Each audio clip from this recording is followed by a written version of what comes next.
Hello viewers, welcome to a lecture series on marketing management. We have been talking about the rural marketing, and in the previous lecture of mine I told you about the 4 P's and 4 A's of Indian rural market. Now we will be completing the remaining aspects of rural marketing, where I will first tell you about the advanced practices in rural marketing. What is there into the rural market? So we all understand that there are significant changes in product design or packaging or even the product placement or pricing or promotion.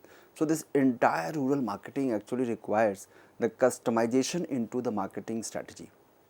Marketer cannot go ahead with the same strategy what they are having in the rural market. They have to be open minded, and they have to be ready for customizing their product pricing, place and distribution strategies as per the requirement of rural customers.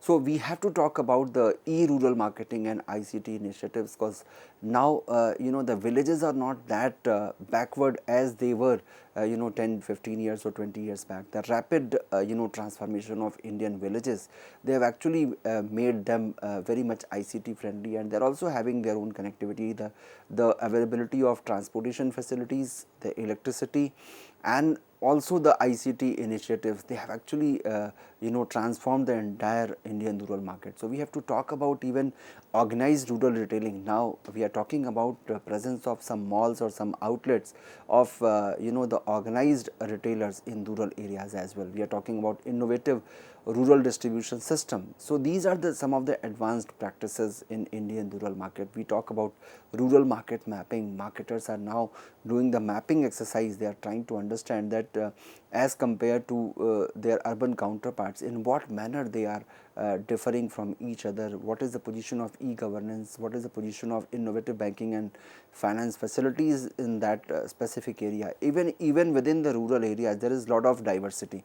So in one cluster of villages, you would find that in some of the states of India, you would find the villages to be very fast forward. You would find the presence of the up-to-date banking facilities and financial facilities, strong supply chain management system, as compared to some other villages which are still lagging far behind from the other villages which are actually progressing by leaps and bounds. So we have to understand that in contrast to urban markets, which tend to have high population densities, improved infrastructure and more consistent consumer behavior, in rural market we have to believe that rural markets are spread out. Their spread is very wide. They are varied. Lot of diversity is there, and frequently they frequently need customized strategies. You cannot have the same strategy even for all the villages. It's not like between rural and urban. So according to those regional requirements, you have to keep on customizing your strategy as a marketer. So rural customers have different needs and habits than city people, and the products must be affordable, easy to find and useful in daily life, and the companies often use local languages, local dialects, or regional languages, and simple messages to connect with the rural audiences, rural customers. I would give you some of the examples which are very much prominent in Indian rural market. For instance, Hindustan Unilever's Project Shakti. What it does, this particular Project Shakti actually employs rural women as direct sellers. Imagine these rural women, they have been empowered by the Hindustan Unilever's Project Shakti, and it is not only solving the problem of marketer, but also providing employment opportunities to rural women. So they are empowering them while increasing their product reach. These women, they are increasingly putting their efforts to provide to make the products available in the rural area, and this is actually working as a big biggest trend in the Indian rural market, or the hittest trend, which is actually very much successful. Then comes ITC's e-Chopal. The ITC's e-Chopal scheme actually makes an attempt to connect farmers to the market.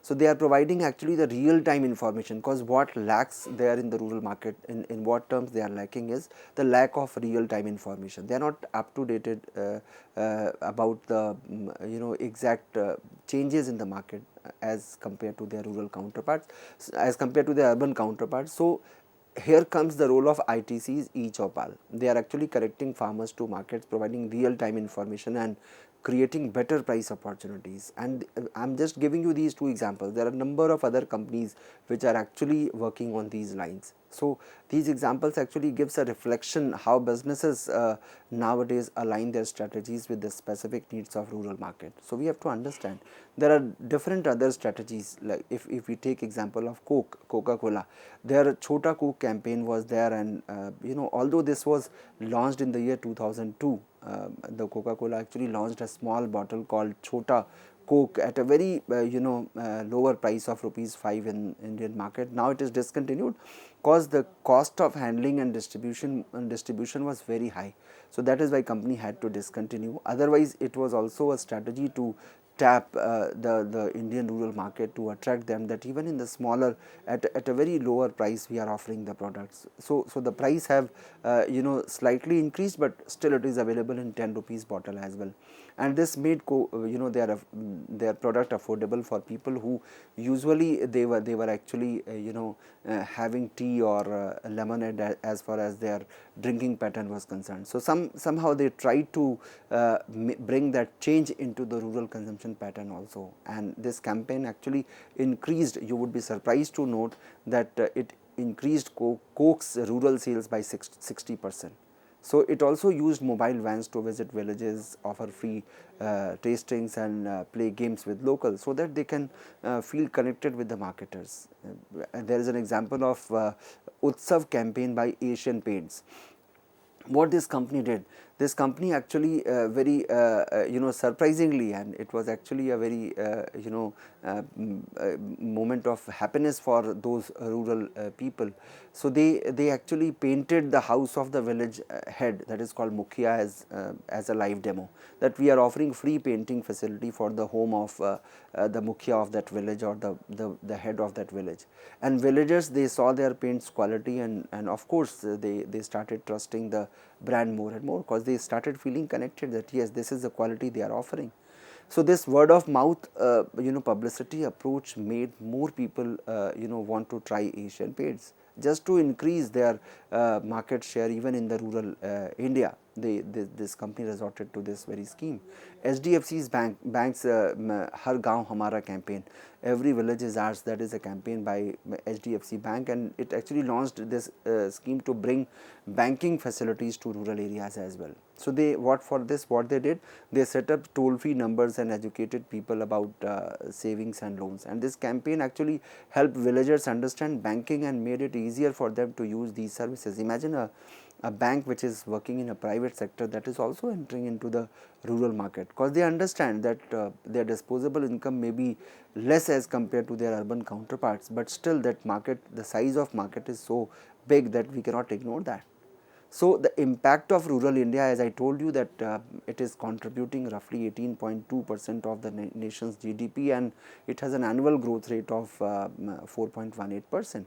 And when we talk about the productivity, the agricultural productivity, what is happening? It is actually fueling the Indian economy. So it is contributing significantly to the GDP of our country. And if we talk about the contribution of agriculture into the into the Indian population, I would say that for roughly 42.3% of India's population is getting employment still in the agriculture sector.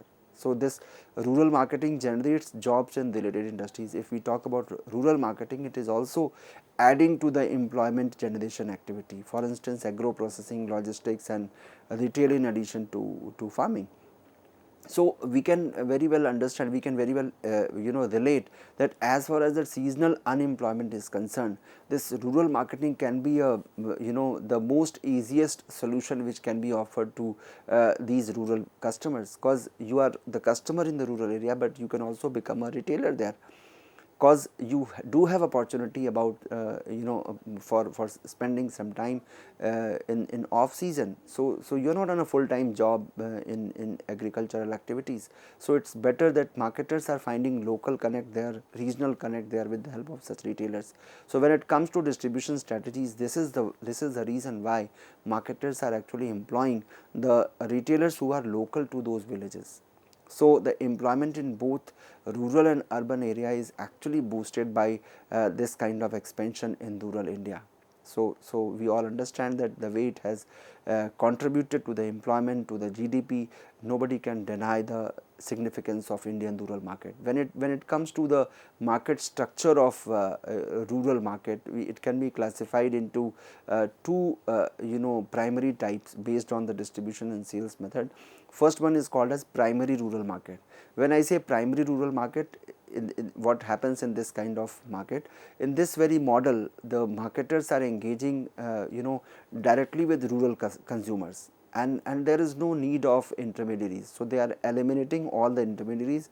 Marketers are directly entering into or engaging directly with the rural consumers. So this is, you can call it as a direct marketing, what we are using in the language of marketing, in the business of marketing. So this is called primary rural market, wherein the marketers are engaging directly with the rural consumers. There is no intermediary at all. The second one is, and for this what they are doing, they are actually utilizing direct distribution channels, or you can call it to be the e-commerce platforms for offering the products straight to the end users, and it is actually permitting them for improved control over supply chain. So companies are aware that the entire supply chain management is under the exclusive control of the company, and whatever complaints the customers are having, that can be taken care by the company itself, the marketer itself. The second one, which is the another set of strategy, which is another structure available in the rural market, is secondary rural market. So in this model, as the term itself is reflecting, that it is secondary in nature, it is not direct, it is not primary. Here the marketers are utilizing intermediaries, for instance the dealers or agents, retailers, and other partners for distributing their products. So here it is also working very well for reaching to the dispersed populations, which is there is a lot of dispersion in the Indian rural market. So you are taking advantage of established networks to guarantee that goods are accessible, or they are being made available to the customers on time in different areas, even in the far flung areas of India. So here what is happening, you must be thinking that we have primary structure also, we have secondary structure also. Why it is so? The reason is very simple, because rural customers want both of them.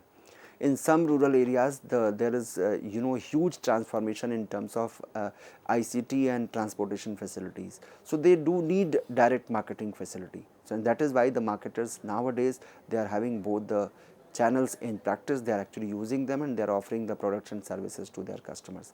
Now when it comes to weigh the Indian rural market, when we are going to evaluate both the markets, that what are the opportunities and what are the challenges, of course there is a lot of advantage and disadvantage, which I don't want to discuss in detail, because we all understand that because of its its advantages, they are they are very high as compared to the disadvantages, to what I call as a challenge. Most of the strategies we have already discussed when we talked about the 4 Ps and 4 As. But yes, as an examination question, at times this question is being asked to you: what is the what are the advantages and disadvantages of the rural market? And when it comes to that, in terms of consumer behavior, in terms of information access, that whether the information is easily available or not. So of course we cannot deny to this disadvantage, that there is a lack of access to information in rural areas, but that can be worked upon. But still there is an opportunity out of it. There is an opportunity to educate consumers, and create awareness, spread awareness about the new products. So once they are not aware, of course you can make them aware by other ways and means. You can simply make a visit to the trade fair, or the fairs which are being organized in the rural market, and tell them about the products being offered by the marketers. When it comes to consumer behavior, there is a challenge which is always imposed, that they are believing into the traditional outlook, and there is a lot of skepticism which leads to slower purchasing decisions. That purchasing decision is not that speedy, that fast as it is there in the urban market. So what we can do, what benefit we can have out of it, we can address the unique requirements of rural customers. Whatever unique requirements they have, we can actually cater to that. And then of course the sale is going bound to increase. So these are some of the challenges, as far as competition is concerned, or marketing, cost is concerned, channels of cost of channels of distribution, or there are different disadvantages which are there, but those disadvantages are not that which can't be overcome. We can very easily overcome such kind of situation, because still the market potential is very high. The rural market is very promising because of its sizable population, 6,50,000 villages. Imagine, this is the robustness of Indian rural market. When we talk about rural markets, and we had already discussed about the marketing in urban areas, it would be unethical to leave you without telling about urban customers. Who are urban customers? Urban customers are basically the consumers who are residing in areas that poses a blend of both rural and urban characteristics. They are often located, if you wish to find the location of these urban customers, they are often located on the periphery of cities or in transforming village clusters. I can give you an example of Delhi. Delhi being a metropolitan city, still at its peripheries there are certain villages. So those customers who are residing in the peripheries of metropolitan city like Delhi, they keep on coming to the city, they keep on visiting the metropolitan city, or either for their job or for their business or for other activities. So they are very much aware of not only the urban changes, but also their basic trait is of a rural customer. So they are posing a different kind of challenge in front of marketers, because they are neither completely rural nor completely urban. So we categorize them to be a urban customer. So they are actually exhibiting a unique set of behavior, which is influenced by improved infrastructure and digital connectivity, yet they are there to retain core traditional values and a practical approach to consumption. So question comes, how to deal with them? So we have to first understand what are the basic traits of them. They are having a mixed lifestyle and aspirations. Their aspirations are mixed of rural as well as urban customers. So the purchase decisions when it comes to buying a product, especially for high involvement products, if you ask me, it is often being taken as a group decision. It is not a decision of an individual. It is involving the entire family, or at times the key community influencers also. Not only the family, but at times the key influencers who are having their presence in that community, they also play a very crucial role in purchase decision. So marketers cannot ignore those influential people, nor they can ignore the other family members. So they have to keep in mind while promoting their products, while communicating about their product, while deciding or designing their advertising strategy, they have to keep in mind that not only the customer, but their entire family and even the social influencers, they have a very significant role to play. So urban customers are increasingly digitally connected. This is another trait of them, and they also rely heavily on traditional sources. For instance, word of mouth, local influencers, and physical demonstrations. They often prefer content in vernacular languages, what you call as the regional languages. So we have to understand, my dear learners, that this urban customer is someone who is actually a combination of rural as well as urban. So in this way, I tried to present before you what exactly we do in rural marketing, what are the different nuances of rural marketing. Now going ahead in this very series of our lectures, now we'll talk about the social marketing.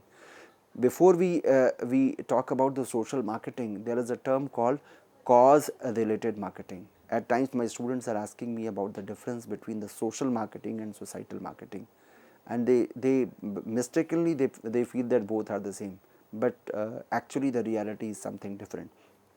Social marketing and societal marketing both are different.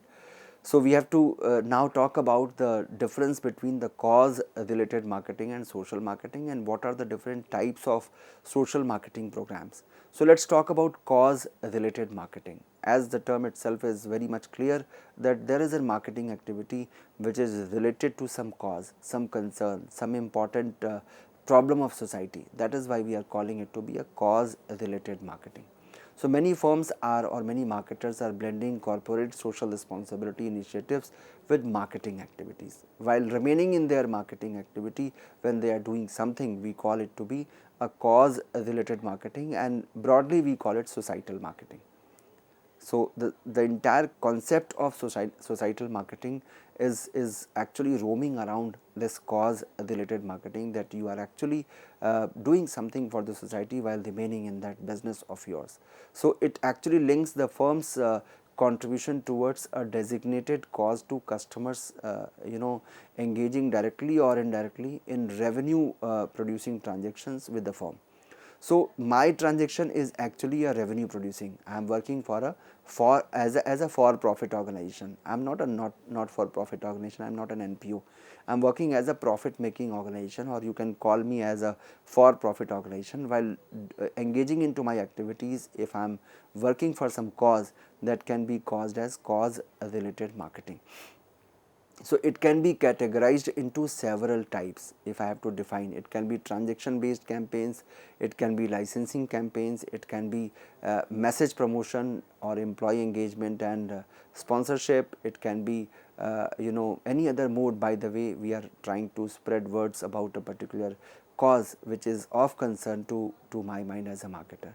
But here we have to understand, my dear learners, that each of these types which I have told you, they represent a different approach to support a particular cause through business endeavors. So while remaining into my business, I am actually doing something for a specific cause which is of immense relevance. It can be occasional also, it can be for a specific time, for a limited time period, or it can be an ongoing activity of my company or of mine as a marketer. For instance, if I tell you about some occasional event like Oppo India, it has actually talked about the best Diwali gift. This campaign actually, what was the purpose behind having this kind of campaign? It was to encourage people to light candles and share their stories of people who had a positive impact on their lives. So suppose if somebody have had some positive impact on your life, so you need to light a candle and share the story of that particular person. So for every action, Oppo, what it did, it donated rupees 50 to the Smile Foundation for helping the underprivileged children. So they are concerned about those underprivileged. It is reflecting the concern of the company towards underprivileged children at the time of the festival called Diwali, when everybody is celebrating. What about those underprivileged children? So it is their concern towards a cause which they feel that it is of immense importance. There is another strategy, or there is another campaign by Swiggy's, Instamart's Orange Santa. So this partnership with the Smile Foundation involved Swiggy delivering packs of joy to children as a part of their festive celebrations. During the Christmas, they actually they have done that. So Swiggy Instamart's Orange Santa, that has also been a strategy to look for the children who are underprivileged. When we talk about the Mamaearth, which is also a brand, this brand actually focuses on sustainability by planting a tree for every product purchased. They are saying that, they are claiming that they will be planting a tree for every product which is being purchased by the customer. So in a way, they are actually showing their concerns towards the environmental imbalances. And Tata Salt's Desh Ko Arpan program, it has been a very popular one for a specific period. It is not an ongoing activity, it is for a specific period. What Tata did, Tata Salt actually contributed 10 paisa or 0.10 rupee for every kilo of salt sold to support the education of underprivileged children through a partnership with an NGO called Child Relief and You. It is also known as CRY. So Child Relief and You, actually they had a partnership with them. So it is also a mode of entering into this cause related marketing, where you are joining your hands with some NGOs, some agencies which are working very hard for the upliftment of those people who are actually willing to study or underprivileged part of the society. So with them, they are having this Desh Ko Arpan program. So Tata Tea's Jagore campaign, that is also one of the most recent advertisement I could find for this although the job of Tata Tea is not to share and not to spread any word about voting campaign, but it is, they are finding it to be the cause of concern for them. So one of India's leading tea brand, it actually launched the Jagore campaign to raise awareness about the importance of voting, that your vote is very significant. And with very interesting stories, they tried to spread word and sensitize people about how to go for the voting and why it is so important for them to vote, why it is important for them to vote. So this campaign's primary objective was to encourage Indian citizens to exercise their right to vote and become more responsible citizens. So although this initiative is aimed to create a positive social change by urging people to be proactive in their civic duties, but yes, it is being done while selling their products. PNG's Shiksha campaign. There are a number of other campaigns. I won't, if I keep on telling you about the different campaigns, the list is exhaustive, the list is endless. Now, what is the benefit of these kind of marketing strategies? If we talk about a cause related marketing, or you can also call it a societal marketing, this can improve social welfare, create a differentiated brand positioning. Customers can very well understand that you are concerned about the society in which you are living, because you have taken all the resources from the society and you are offering the same to the society in terms of products or services. So it is building a strong consumer bonds, it is enhancing companies' public image, and of course it is creating a reservoir of goodwill, it is boosting internal morale, it is galvanizing your employees, driving sales, and increase the firm's market value. So given these benefits, marketers are increasingly using cause related marketing. So it is pertinent here for me to tell you about the cause related marketing or the societal marketing when I am willing to tell you about the social marketing. So consumers may develop a strong unique bond with a company that is transcending normal marketplace transaction. Of course, they are going to like this company. So cause related marketing supports a cause. Social marketing by non-profit or government organizations, it furthers a cause. For instance, say no to drugs or exercise more and eat better. Yes, social marketing is entirely different from what we have discussed so far in terms of the societal marketing or cause related marketing. There you have been doing everything while being into your business, or that was part of your business, and while doing so you were spreading your concerns, showing your concerns, working for the concerns of different concerns of society which is there into the practice, and you are somehow willing to contribute to the worries of people by the way of offering your products, and while doing so you are actually sharing or spending some part of your profit into those activities. The difference between cause related marketing and social marketing is something which we need to discuss.